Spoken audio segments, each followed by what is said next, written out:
आला की 155चा दुरुपयोग कसा होतोय, तो कसा होतोय तर 155 मध्ये जसं सांगितलं, शुद्ध लेखनामध्ये झालेली चूक. जे चंद्रशेखर झाला, काही दुसरं चंद्रशेखर झालं, सुनील झालं, एवढंच फक्त अधिकार आहे तहसीलदारला. याच्यापेक्षा जास्त अधिकार नाही आहे. पण याच्यामध्ये इतका गंभीरपणे इतक्या 155चा दुरुपयोग काय करावा, तर धळता माझा असतो ना, म्हणजे कोट्यावधी रुपयाचं शासनाचं महसुलाचं नुकसान करणारी कृती. दुसरं जे शासनाचे अधिकार आहे महसूल मंत्र्यांना, वर्ग 2 चे वर्ग 1 करणे, क्लास 2 चे क्लास 1, ते अधिकार वापरून टाकले. मालकी हक्कातच बदल केलाय काही, म्हणजे सचिन अहिरची जमीन अनिल परबच्या नावाने लावणे, अनिल परबांची जमीन अभिजित बंजारीच्या नावाने लावणे, अति गंभीर. जमिनीच्या क्षेत्रामध्ये वाढ करणे, घट करणे, म्हणजे तुमचं 2 एकर आहे 1.5 एकर करणे, अनिलजीचा 2.5 एकर करून देणे, अति गंभीर आहे. आणि इतर हक्काची जे व्यक्तीचे नाव आहे इतर हक्कामध्ये त्यांचे नावं कमी करून टाकले काही ठिकाणी, म्हणजे 7-12 क्लिअर करून टाकले. खरं तर हे माझ्याकडे आलं, मी मग आमचे ACS आणि मी याची प्रवीण गेडाम जे आपले विभागीय आयुक्त आहेत नाशिकचे, त्यांची चौकशी इकडे आणली. म्हणजे प्रवीण गेडामकडून चौकशी पुणे विभागाची केली, ते नाशिक विभागाचे कमिशनर आहे. त्यांनी अनिलजींनी मांडलं खरं आहे की एकूण प्रकरणं किती आहे पुणे जिल्ह्यात, तर 38,027 प्रकरणं आहेत ज्याला असं छेडछाड झाली आहे. आणि महाराष्ट्रात तपासाची आहेत. सर्व विभागीय आयुक्ताची आम्ही आदेश काढलेले आहेत की आता मराठवाडा तपासा, विदर्भ तपासा, कोकण तपासा आणि नाशिक विभागीय तपासा, त्याच्या वेगळे आता प्रकरणं येतील. आता या प्रकरणामध्ये 38,027 आमच्या समोर आले, फक्त आम्ही 2,388 तपासले आहेत, एवढंच पकडलं आहे. त्यामुळं याच्यामध्ये जे माननीय परब साहेबांनी सांगितलेली गोष्ट खरी आहे की प्रचंड जे महसूल खात्यामध्ये आतापर्यंतच्या या जेव्हा प्रवासामध्ये सर्वात मोठी अनियमितता झालेली किंवा सर्वात गंभीर हे प्रकरण आहे, ज्यांनी या प्रकरणाचा दुरुपयोग करून, म्हणजे 155चा दुरुपयोग करून कितीतरी लोकांच्या आत्महत्या होतील. म्हणजे तुमची जमीनच काढून टाकली, त्यांच्या नावाने करून टाकली. तुमची अर्धा एकर 1 एकर जमीन जे पुण्यामध्ये बघितलं सर तुम्ही काय रेट आहे, हे माणसं कोण आहेत, जे गरीब माणसाने मोठ्या माणसाने गरीबाला फसवलं, यांना हातात घेऊन मोठ्या माणसाने गरीबाला फसवलं, त्यांची जमीन कमी करून देणे, म्हणजे हे मोठं कार्टेल आहे. आणि त्यामुळे याच्यामध्ये हे लक्षात आलं आहे गव्हर्नमेंटच्या. आणि त्यामुळं आता या प्रकरणामध्ये जे काही प्रवीण गेडाम समितीचा रिपोर्ट आला आहे की पहिल्या याच्यामध्ये अ मध्ये 15 अधिकारी आहे, ब मध्ये 82 आहेत, क मध्ये 55 आहेत, म्हणजे अतिगंभीर 15 अधिकारी, ब गंभीर 82 अधिकारी, आणि तिसरा क 55 अधिकारी. म्हणजे जर आता हे महसूल खातंच पूर्ण खाली होऊन जाईल.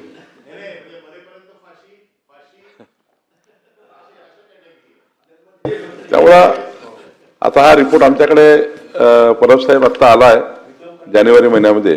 त्यानंतर आम्ही पुन्हा आता याच्यामध्ये काही 2 विषयात लॉ ज्युडिशरीचं ओपिनियन घेतो आहे. त्याच्यामध्ये फौजदारी गुन्हे दाखल करायचे आहेत, ते त्या ठिकाणी 420 अजून काही गुन्हे आहेत, कुठल्या गुन्ह्यामध्ये आपण याच्यामध्ये या ठिकाणी कारवाई करायची वगैरे आम्ही करतोय.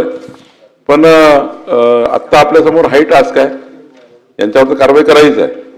पण हाई टास्क आहे की असं राज्यामध्ये किती झाला आहे आणि किती लोकांचा याच्यामध्ये जीव अटकलेला आहे. आणि याकरता केवळ कारवाईत नाही तर आपल्याला पुढच्या काळामध्ये हे सर्व रिव्ह्यू करावं लागणार आहे. आणि जिल्हाधिकाऱ्याला तर आम्ही पॉवर डेलिगेट केलं आहे. त्यांना सांगितलं आहे की सर्व रिव्ह्यू करा, ज्यांची जमीन त्यांच्या नावावर करून द्या, ज्यांची तुम्ही कमी केली त्याच्या कमी जास्त पत्रक जे आहे ते दुरुस्त करून द्या. जेवढा आणि 155चा दुरुपयोग केला आता हे दुरुस्त करावं लागेल पहिले, नाहीतर हे तर 1-1.5 लाख परिवाराचा जीव घेणारं प्रकरण आहे राज्याचं पकडलं तर. मला असं वाटतं या प्रकरणामध्ये मी आपल्याला आश्वस्त करतो की पुढच्या 7 दिवसामध्ये हे जे गंभीर अतिगंभीर हे पहिलं प्रकरण. नंतर पुढच्या 3 महिन्यात पुढच्या अधिवेशनात महाराष्ट्राचं संपूर्ण चित्र या सभागृहामध्ये दिसेल आणि मग याच्यामध्ये किती मोठा अधिकारी असेल, किती कुठलाही अधिकारी असेल. मी तिथल्या संघटनाशी बोललो आहे. संघटनाला वाटतं आमच्या अधिकाऱ्यावर कारवाई करतात, आमच्या कर्मचाऱ्यावर कारवाई करतात. मग संघटनाने दाखवणार आहे काय चालू आहे, त्याच्या संघटनेने बघितलं आहे. आणि त्यामुळे मला असं वाटतं की खरं तर या राज्यांच्या 1.5-2 लाख परिवारांना त्यांचा हक्क जो गेला आहे तो परत मिळवून देण्याचा हा प्रश्न आहे. 1.5-2 लाख परिवाराचा हा विषय अनिल परबजी आपण या ठिकाणी उपस्थित केला आहे. आणि त्यामुळं मी आपल्याला आश्वस्त करतो की मी महसूल मंत्री आहे, त्यामुळं माननीय मुख्यमंत्री यांच्याशी माझी चर्चा झाली आहे या विषयावर. त्यांनी गंभीर दखल घेतली आहे. एखाद्या वेळी हे प्रकरण अजून मोठ्या चौकशी म्हणजे चौकशीचे रिपोर्ट आले, पण या अधिकाराचं नेमकं करायचं काय यांच्याबद्दलची पुन्हा नाही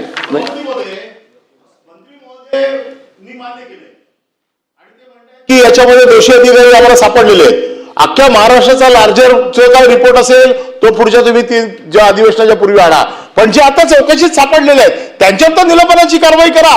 तुम्हाला जर फौजदारी कारवाई करताना लॉ अँड ज्युडिशियरीचं ओपिनियन घ्यायचंय तो तुमचा अधिकार आहे, तो तुम्ही लॉ अँड ज्युडिशियरीचं ओपिनियन घ्या. त्याच्यानंतर 8 दिवसामध्ये अधिवेशन संपायच्या आतमध्ये तुम्ही त्याच्यावर फौजदारी गुन्हा दाखल करा. पण आज सभागृहामध्ये हे तर आम्हाला आजच्या असताना जे अधिकारी सापडले अति गंभीर गुन्ह्यात म्हणजे जे मरेपर्यंत फाशीच्या शिक्षेमध्ये बसतात त्याला तर कमीत कमी निलंबित करा. निलंबित केल्याशिवाय कसं चालेल? म्हणजे तुम्ही एका बाजूने मान्य करायचं की 200 परिवारांच्या आत्महत्येचा प्रश्न निर्माण झालेला आहे आणि इथे मंत्री त्यांना वाचवतात, त्यांना सस्पेंड तर करा. कमीत कमी महाराष्ट्राला मेसेज तर जाऊ देत. आपण मंत्री आहात, आपल्या कार्यक्षमतेवरती मी मगाशीच म्हटलं की आपली कार्यक्षमता मुख्यमंत्री होण्याची आहे. सभागृहाला एकदा दाखवून तर द्या आपली कार्यक्षमता. आपण जर असे जर त्याच्यामध्ये बोर्डचे धोरण जर घ्यायला लागलात तर चालणार नाही. कारण जे सापडलेले मंत्री आहेत, जे सापडलेले अधिकारी आहेत त्यांना महाराष्ट्राला कळू तर देत की बाबा सुरुंग लागलाय, कधी आपली खुर्ची काढून घेऊन जातली शकते.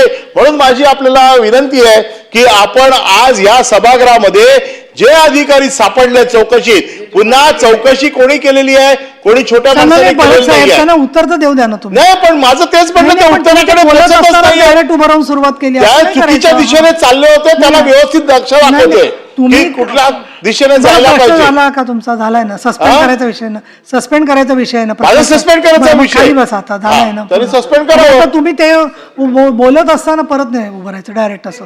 माझी परवानगी असल्याशिवाय असं नाही. नाही आणि मुख्यमंत्री कोणाला करायचा तुमचा विषय नाहीये ना आता.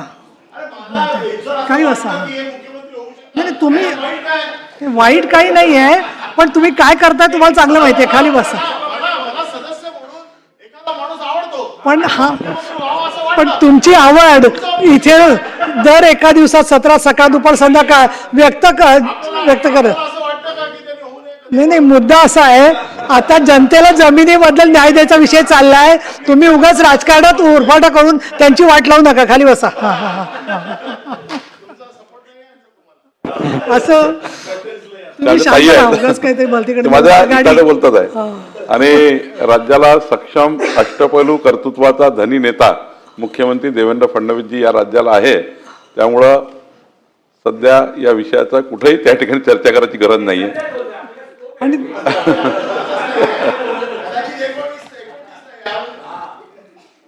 मोठी लाईन मदत आहे. खरं तर माननीय मी अनिल परब साहेबांना थोडा वेळ मागतोय, जास्त नाही. मला याच्यामध्ये तुम्ही खाली बसून बोलायचं नाही, त्यांचं पूर्ण होऊ द्या प्लीज. परब साहेब मी आपल्याला मान्यच केलाय, असं बरोबर नाही. मान्यच केलाय. मी सभागृह संपण्यापूर्वी या सभागृहात कारवाई घोषित करेल. मला थोडा 2-3 दिवस वेळ द्या. कुठेही लाकुना कारवाईचा राहू नये. आता प्रकरण आपल्या हाती सापडलेलं आहे, पूर्ण मासे सापडलेले आहेत, बिलकुल त्या ठिकाणी कुठलाच हे नाही आहे. पण मी एक वचन आपल्याला देतो, सभागृह संपण्यापूर्वी मी तुम्हाला संपूर्ण कारवाई या सभागृहात मी मांडणार आहे. पण मग निवेदन करणार का आपण मंत्री महोदय? याच्यावर निवेदन करायला लक्षवेधी नाही, पूर्ण निवेदनही करणार आहे, कारवाई अंतिम करणार आहे. तरी आहे सभापती होते आणि आपण जे राज्याचं